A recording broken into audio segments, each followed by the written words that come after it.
बोलिए प्रेम से श्री सद्गुरु महाराज की जय। सत्संग सुधा भाग 3। संत सद्गुरु महर्षि में ही परमहंस जी महाराज की वाणी का पाठ। संसार दुखमय है। प्यारे लोगों, मुक्ति का अर्थ है छुटकारा। कोई बंधन में रहता है तब उससे छूटना चाहता है, तो हम लोग बंधन में बंधे हैं। जिस प्रकार कोई कारागार में हो, उसी प्रकार हम लोग शरीर और संसार के कारागार में बंदी हैं। बंदी नहीं समझो तो कैदी जरूर समझोगे। कारागार नहीं समझो तो जेल और कैद खाना जरूर समझोगे। हमारा दुर्भाग्य है कि अपनी भाषा को भूलकर अन्य भाषा को अपनाए हुए हैं।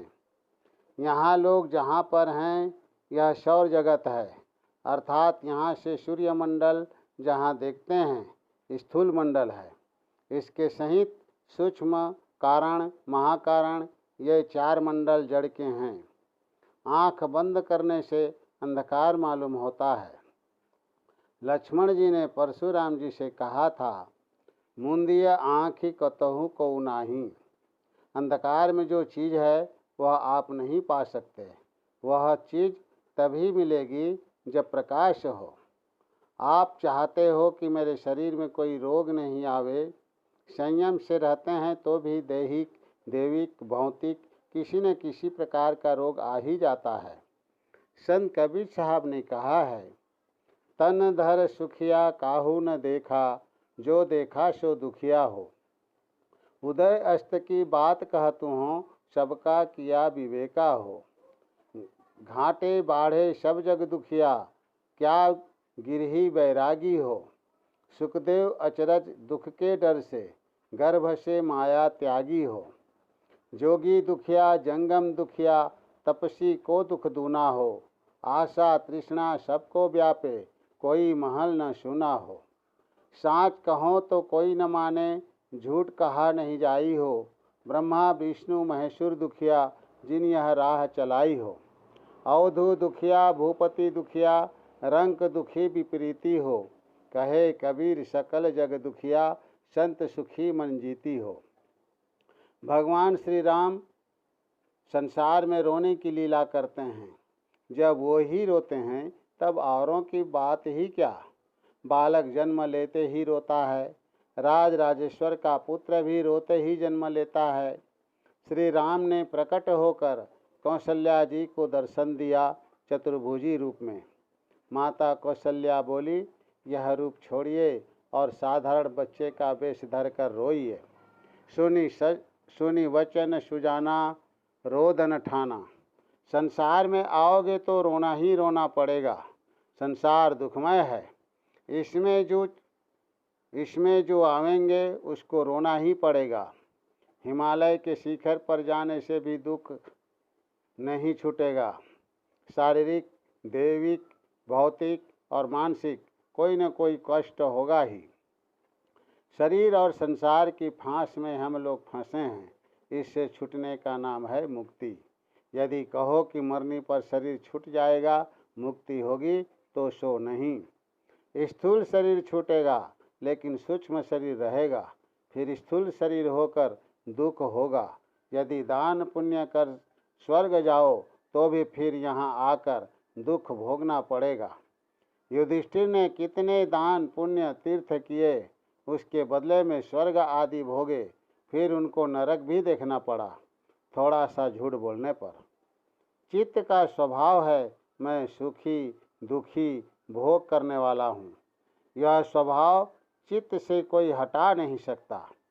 जैसे देह से मैल को कोई हटा नहीं सकता, चाहे उबटन लगाकर स्नान करो, इस प्रकार चित्त में कर्ता भोक्ता सुखी दुखी होते रहना दुख का कारण है। अभी जो आप लोगों ने मुक्ति को उपनिषद का पाठ सुना, उसमें भगवान श्री राम हनुमान को उपदेश देते हैं, मैं सुखी हूँ, दुखी हूँ, करने वाला हूँ तथा भोगने वाला हूँ। यह चित्त का धर्म है। यही बंधन का कारण है। चित्त के धर्म पर जो काबू कर लेता है वह जीवन मुक्त है। शरीर रहते मुक्ति मिल गई, शरीर में हैं किंतु शरीर संसार का बंधन उस पर असर नहीं करता। ऐसे पुरुष का जब शरीर छूटता है तो केवल स्थूल नहीं, जड़ के और तीनों शरीर छूट जाते हैं। घर के अंदर जो आकाश है, घट आवरण के छूटने से मुक्त हो जाता है, उसी प्रकार जीवन मुक्त के शरीर छूटने से वह घटाकाश की तरह मुक्त हो जाता है, तब वह विदेह मुक्त हो जाता है। राजा जनक जी जीवन मुक्त थे, शरीर में रहते हुए भी वे विदेह कहलाते थे। जीवन मुक्त पुरुष को अख्तियार है कि वह शरीर और संसार में रहे या नहीं, किंतु नियम पालन के लिए अपने शरीर को रखे रहते हैं। जैसे हनुमान जी को ताकत थी कि मेघनाथ की फांस को काट दे, किंतु ब्रह्म फांस में मर्यादा रखने के लिए अपने बंध कर रावण के दरबार में गए। उसी प्रकार जीवन मुक्त परमात्मा के विधान का पालन करते हैं और संसार का उपकार करते हैं, तो यह जीवन मुक्त शरीर में रहते हुए ही होती है, मरने पर नहीं। गोस्वामी तुलसीदास ने रामायण में लिखा है, लहि चारु फल अछत तनु साधु समाज प्रयाग। संत कबीर साहब ने भी कहा है, जीवन मुक्त सो मुक्ता हो, जब लग जीवन मुक्ता नहीं, तब लग दुख सुख भुगता हो। देह संग न होए मुक्ता, मुए मुक्ति कहाँ होई हो।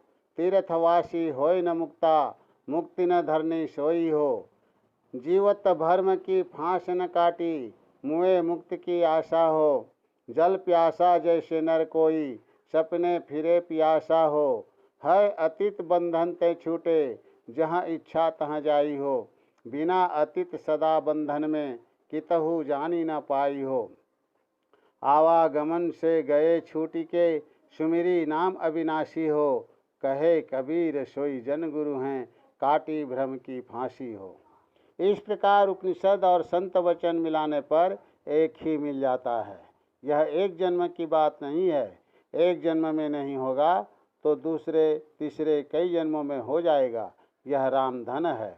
दिन दिन बढ़त सवाई, रामधन कबहु न लागे काई। श्रीमद् भागवत गीता के 6ठे अध्याय में पढ़िए।